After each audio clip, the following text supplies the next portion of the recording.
What do you do when the person you love asks for a break? The week you plan to propose. That's what happened to me. She sat across the table, serious face, hands twisting the necklace I bought her, and said she needed space. I just smiled and told her, take all the time you need. What Emma didn't know was that a ring was hidden in my closet, a vintage sapphire I saved 3 months for. I had already talked to her mom over coffee, booked a rooftop restaurant for our anniversary, even rehearsed my speech in the car like an idiot. She probably expected me to break down, beg, cry.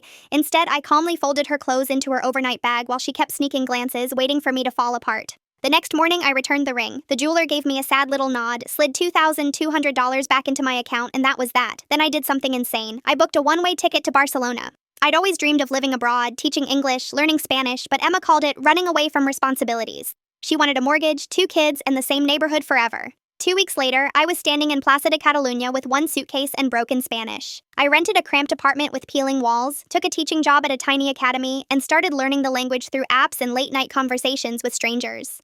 For the first time in years, life felt unpredictable, messy, and alive. Meanwhile, my buddy Mark sent me updates. Emma was posting her healing era online, cocktail bars every weekend, new dresses, captions about self-love.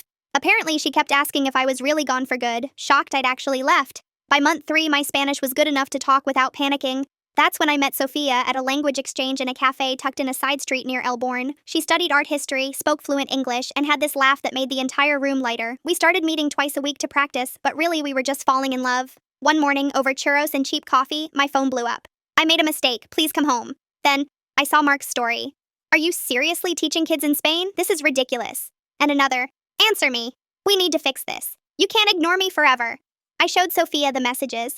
She raised an eyebrow, then smirked. Tell her you found someone who doesn't need space to know what she wants. Then she stole one of my churros and laughed so hard I nearly spit out my coffee. So I texted back, I found someone who doesn't need breaks to figure out her feelings. Hope you eventually find what you're looking for. Emma's reply came instantly. Spain was always stupid. You're throwing your life away for a fantasy that won't last. I handed Sophia my phone. She just smiled and whispered, should we tell her about our engagement party? We laughed so hard the waiter gave us the strangest look. So I texted back, I found someone who doesn't need breaks to figure out her feelings. Hope you eventually find what you're looking for. Emma's reply came instantly. Spain was always stupid. You're throwing your life away for a fantasy that won't last? I handed Sophia my phone. She just smiled and whispered, should we tell her about our engagement party?